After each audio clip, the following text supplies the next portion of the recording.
ben là, on va prendre notre densité pour voir si notre vin a bel et bien fini de fermenter. Normalement, la densité à ce stade-ci devrait être autour de 1,095, plus ou moins. Là, ça fait que là, on va le voir. Il en manque un petit peu. Effectivement, 1,094. Je vais aller serrer ça. On va récupérer ça, ça c'est bon.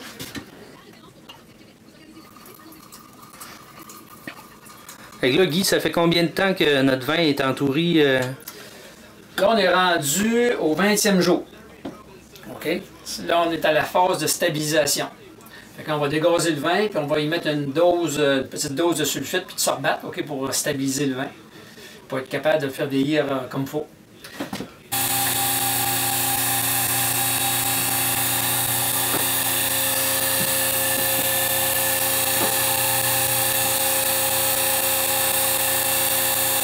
Parfait, c'est parti. Excellent. Es-tu bon pour expliquer un peu ce qui se passe pendant ce processus-là? Bon, OK. Ça va... je fais le vide dans la tourie. OK? Donc, ça dégaze le vin en même temps. L'effet de projection du vin dans le fond du contenant, OK, fragmente le CO2 puis aide à le faire sortir. Parce qu'en plus, ici, vous avez une succion négative. Fait que là, on va faire des transferts d'une tourie à l'autre pour dégazer. Il va y avoir quelques transferts à faire. Et après ça, on va vérifier la teneur en CO2 pour voir si on est correct. Parce qu'il ne faut pas mettre le vin flat, il faut en laisser un peu. Pour un rouge, il faut laisser 3 à 5 % de CO2 de façon résiduelle pour le vin embouteillé. Là, on va juste rincer la tourie adéquatement parce qu'on va s'en servir pour retourner le vin dedans. Ça va servir de tourie pour le deuxième transfert. Il n'y a pas besoin de la laver en profondeur, c'est le même vin qui va retourner dedans. On va la rincer puis stériliser. Après ça, on va l'utiliser. Ça paraît que c'est un vin haut de gamme, ça sent bon.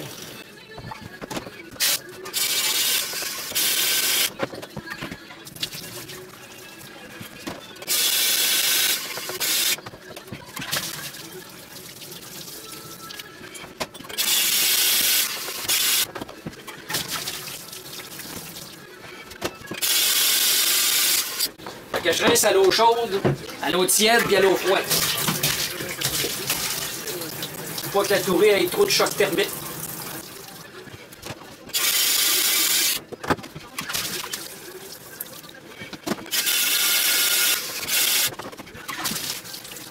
Fait que là, la tourie est désinfectée avec des sulfites. Là, moi, je la rince à l'eau de source, OK? Mais normalement, c'est pas ça qu'il faut faire. Normalement, là, on la stérilise et on l'utilise immédiatement.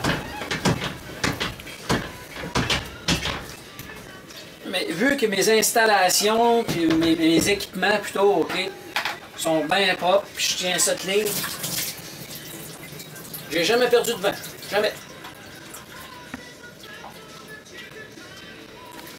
Mais c'est sûr, si vous faites ça dans des touries qui sont pas propres, vous n'êtes pas sûr, c'est dangereux. 90% des échecs, c'est une question de salubrité ou de stérilisation mal effectuée. Donc là, on est prêt à faire un deuxième transfert.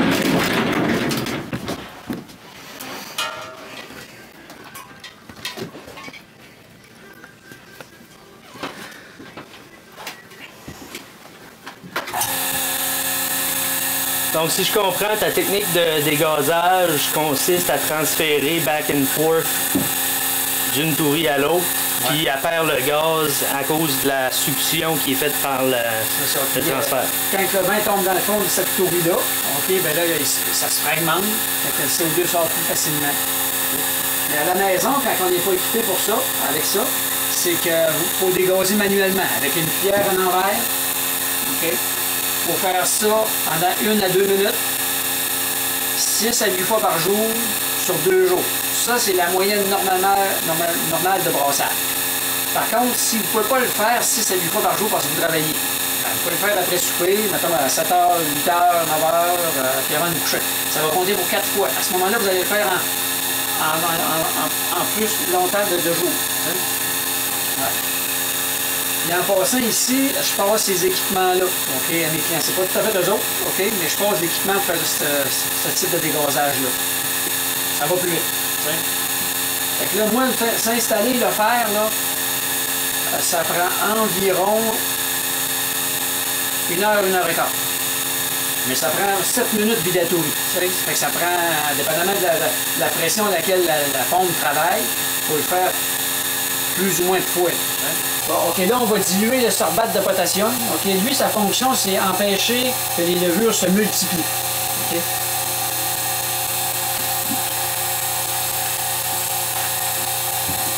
On n'a pas le choix, si on n'en met pas, OK, on va perdre notre vin. Parce que le vin, c'est pas fait pour subir des températures au-dessus de 14 degrés Celsius. On met ces produits-là pour ça. Mais nos doses sont 40% de moins hautes que les doses commerciales. Parce que nous, on sait combien de temps que la bouteille va durer sa tablette. Eux, ils ne savent pas.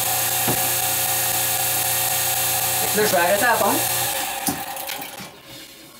Je vais mettre dans cette tourie-là la proportion de méthabisulfite de potassium.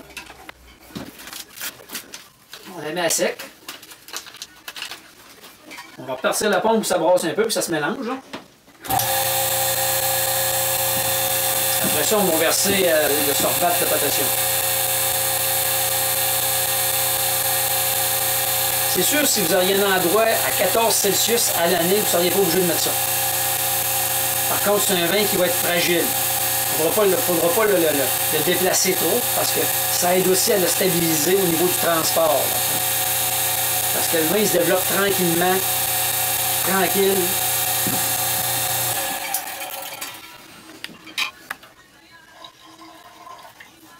C'est des produits qui sont aussi utilisés dans le commercial. Ça leur prend une forme de stabilisation, ils n'ont pas le choix.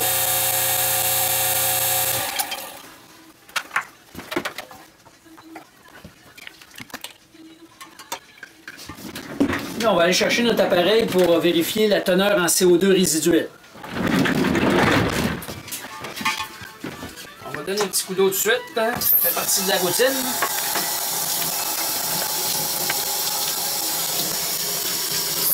Je fais tout le temps au chaud d'eau froide. Parce que des bactéries, là, des bonnes ou des mauvaises, il y en a partout. Entre autres dans le chauffe-eau. Puis il y en a aussi dans l'eau froide, mais moins. Mais les bactéries supportent très mal les écarts de température rapides. Fait que quand vous faites eau chaude, eau froide, vous l'éliminez. Mais ça ne nettoie pas. C'est juste une précaution de plus.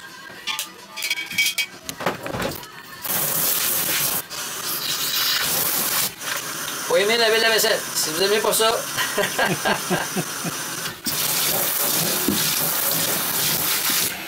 Par contre, on crée tellement de belles choses et de bonnes choses.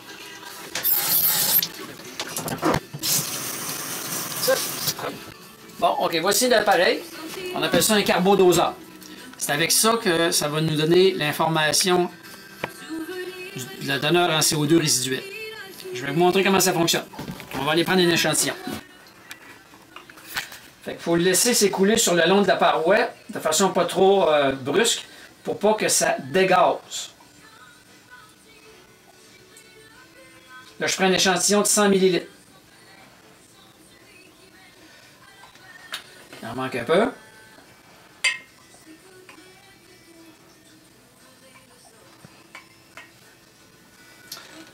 Avec ça, on va être correct. On va aller préparer... Oups. On va aller préparer le test.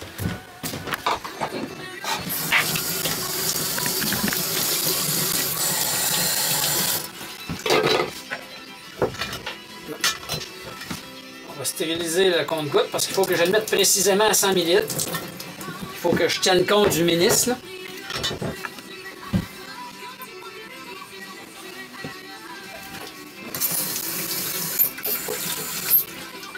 La température est importante là, pour déterminer la teneur en CO2. 18,3 Celsius. Ça, c'est une tige creuse. C'est un appareil qui est relativement simple, là, mais c'est efficace. Parce qu'après ça, c'est des tests de laboratoire à plusieurs mille dollars. Là. Fait que là, il est à 100 ml. Ben là, il a monté avec la tige.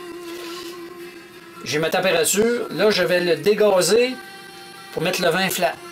Fait que la teneur, la quantité au début, la quantité après, elle va me dire la quantité de CO2 qui est restée. Fait que là, je dégage.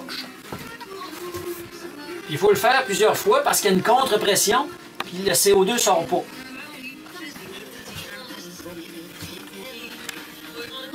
Presque terminé. Fait que j'avais 100 ml. Là, on est rendu à peine 95. La mousse va se dissoudre. Puis ça va faire monter le niveau. Ça fait que par expérience, avec cette sorte de mousse-là, puis la teneur des bulles, là, ça va monter d'environ de 1%. Puis là, il faut tenir compte qu'il y a le minus. Ça fait qu'il faut enlever 1. Ça fait que là, on devrait finir là, autour de 94% de teneur, pas 94%, mais de 6% de CO2 environ. Il faut en avoir 3 à 5 pour un vin rouge, mais là, il faut considérer que le vin, on va le filtrer. Puis avec mes appareils, la filtration enlève 1% de CO2. Ça fait qu'on est juste pile. Parce que le CO2, en haut de 5%, il goûte. Fait que c'est acide, salé puis amer. Là, dans le moment, il y en a 6. Mais quand on va avoir filtré, on va tomber à 5. Parce qu'on est juste correct. Si on aurait fait le même test, mais avant de faire nos 5 transferts, OK? De 100, après le dégorgement, j'aurais tombé entre 70 et 75. Fait qu'imaginez la teneur en CO2. On crée pratiquement autant de CO2 que d'alcool. Pas tout à fait, mais pas loin. C'est acide, salé puis amer. Ça fait que ça a tout pour changer le goût du vin. Bon, on va verser le premier clarifiant. Du Kilkelsol. Puis lui, il travaille négativement. C'est important de tout le temps les brasser comme il faut.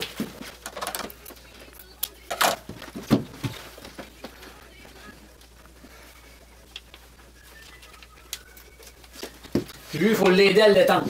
Il faut brasser un peu, mais pas pour dégazer. Simplement pour le détendre.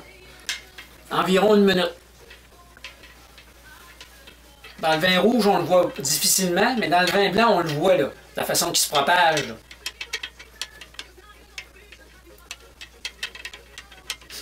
Puis là, la tourie n'est pas comblée, mais demain, en rajoutant, c'est 24 heures plus tard, il faut mettre l'autre clarifiant.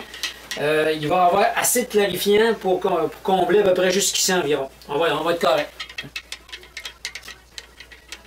Oubliez qu'à ce stade-ci, l'air, c'est notre ennemi.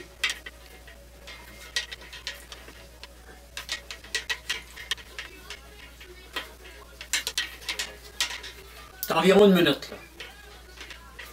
Le prochain clarifiant, lui, il se diffuse très facilement. C'est le contraire. On fait juste brasser en surface, puis pas beaucoup. Parce que sinon, on le projette sur les parois, puis c'est pas ça qu'on veut faire. Fait que ça va aller à demain.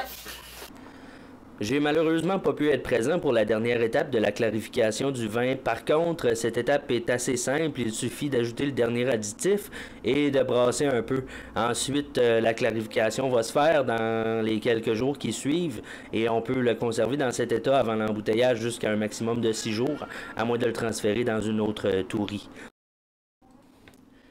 Nous sommes maintenant rendus à l'étape finale de notre fabrication de vin, celle de l'embouteillage. Ce que vous voyez au milieu de l'écran, ça s'appelle un avinateur et il permet d'envoyer les liquides à l'intérieur des bouteilles.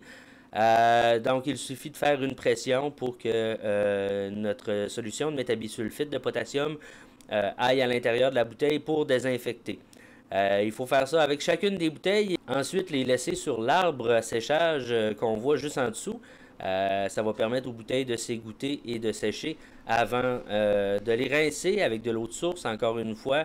Et ensuite, on va pouvoir les remplir pendant le processus de filtrage. Fait que là, ça, c'est un filtre. Ouais, c'est un filtre nettoyable. À part ça, c'est une technologie qui vient de l'Italie. OK. On peut filtrer environ 2500 litres avant de changer le filtreur, mais le filtre, on le nettoie là, en chaque filtration. Fait que tout ça fait sous vide. Fait qu'il n'y a aucun contact mécanique. Il n'y a pas de pompe, là, des pompes mécaniques. Là. Ça garde davantage plus au clip de l'arôme. Donc le liquide coule à l'extérieur, puis la pompe tire à l'intérieur du filtre. C'est ça. Puis à l'autre bout ici, on a l'embouteilleuse qui remplit la bouteille. Il arrête automatique rendu à plein ou faut arrêter? Oui, ça va siphonner la mousse, sauf que si on laisserait la bouteille là, le trop plein se remplirait. OK. Et voyez-vous, ça arrête. Parfait.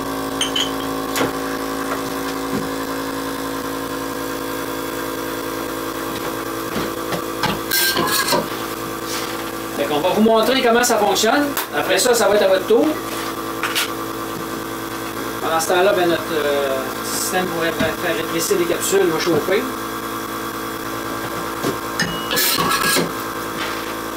Donc c'est aussi simple que ça, on laisse la bouteille remplie. C'est en plein ça. On met le bouchon. Parfait. Le bouchon dessus. La capsule. Ensuite, on fait chauffer la capsule là-dedans. Ouais. Ça prend environ 2 à 3 secondes pour faire rétrécir la capsule. Excellent. On fait tranquillement comme ça. Non, comme ça. Non, tu peux passer plus sur ça salade. Que tu ne sentirais pas que... Puis essaye de le mettre sur le même sens. Regarde, moi, je mets tout le temps les bouchons, les écritures comme ça. OK. Ça paraît mieux. Puis ça, je fais juste le garocher dans le trou. Tu mets ta bouteille en premier. OK. Ouais, c'est vrai qu'il faut pas monter ça. La bouteille comme ça. C'est ça? Ouais. OK. La bouteille assez vite comme il faut Là, là. tu vois si c'est en bonne position. C'est bon. Après ça, tu mets ton bouchon. Le bouchon Là, là. tu l'écrases tranquillement. OK? Tu vas t'accoter dessus, mais tu l'écrases tranquillement. Là, tu y vas vite. Et voilà. Comme ça. Là, tu te refais le même principe. Tu pèses dessus. Tu mets une capsule. Puis moi, j'essaye de mettre la capsule. Là. Je sais pas, elle n'est pas facile à voir. Là. Il y a une ligne ici. Là. Il y a une ligne de bord. Je mets l'ouverture de la capsule là, entre les deux. OK. Parce que quand tu l'ouvres, ça fait beau ici. OK. C'était bon. Prendre la capsule, puis on va la chauffer pour la rétrécir, c'est ça? Allez voir, c'est pas grave.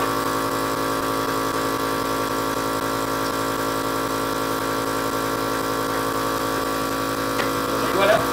On va en faire une deuxième.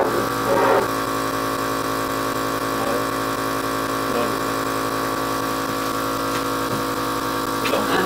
Allez, comme des pros. Ouais. Good.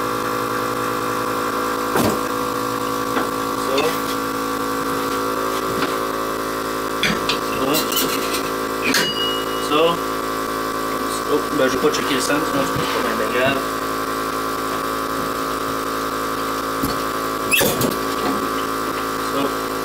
Ça. C'est ça. Ça.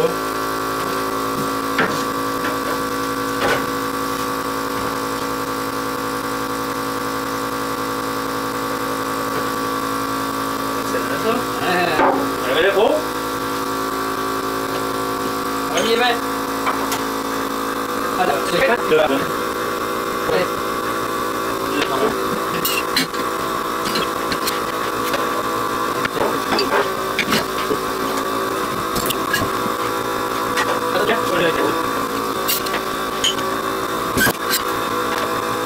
Fait que là, le vin il est embouteillé, il est prêt.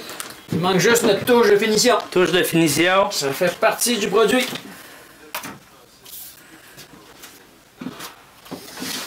Pose les petits collants.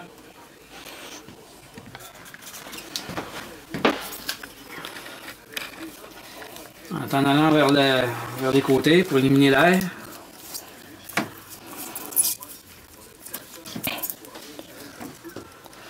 Wow. Ça, par exemple. Hein? Excellent travail. On est fiers. Ouais. Excellent. Imagine-toi quand tu vas en avoir 28, 29, tout étiqueté comme ça. Là. Ça paraît bien, ça.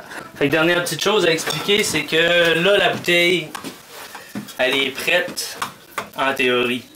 Et ouais, elle est prête en théorie, mais sa maturation n'est pas faite. Okay. C'est peut-être bien drôle à dire, mais moi je donne cette comparaison-là. Ce vin-là, c'est pareil que c'est comme si c'était un gâteau qui était au fourneau. OK? Puis là, il a commencé à cuire. OK. OK? Il y a un certain délai avant qu'il soit parfait. Tu peux en prendre avant le temps, sauf que c'est pareil comme si tu sortais le gâteau du fourneau, tu en coupais un morceau puis tu le prenais. En bouche, ça ne goûtera pas la même affaire que s'il avait atteint sa cuisson optimale. Puis le plus important, là, commence. De tous les vins, la maturation. C'est un endroit tranquille, frais, idéalement entre 13 et 15, idéalement 13 et 15. OK. Puis, c'est une place que ça voyage pas, que ça bardasse pas. OK? Faut pas que tu mettes ça dans un meuble où tu vas aller travailler, par exemple, chercher des outils ou peu importe, là, OK? Faut que ça soit tranquille, à la noirceur. OK. Puis là, tu le laisses évoluer. Fait que là, on parle d'une maturation de 2 mois pour ce vin-là, parce que c'est des vins de fermentation court. OK? Fait qu'après ça, il y a du moyen terme, il y a du long terme. C'est les mêmes processus, sauf que la maturité est plus longue à se développer. OK. Ouais. Fait que Donc, 2 mois avant la consommation d'un vin comme ça. C'est ça. Puis ça, après 2 mois, c'est le minimum. Tu vas goûter à ce vin-là 4-5 mois plus tard. Tu vas voir qu'il va être différent du 2 mois. 2 mois, c'est le minimum. OK. Mais il va faire la job. Excellent. Merci, Guy. Ça fait plaisir. Ça fait plaisir de faire du vin avec toi. Ça me fait plaisir de donner du service à la clientèle. Excellent. On travaille pas. Ah ben, on le remarque aussi.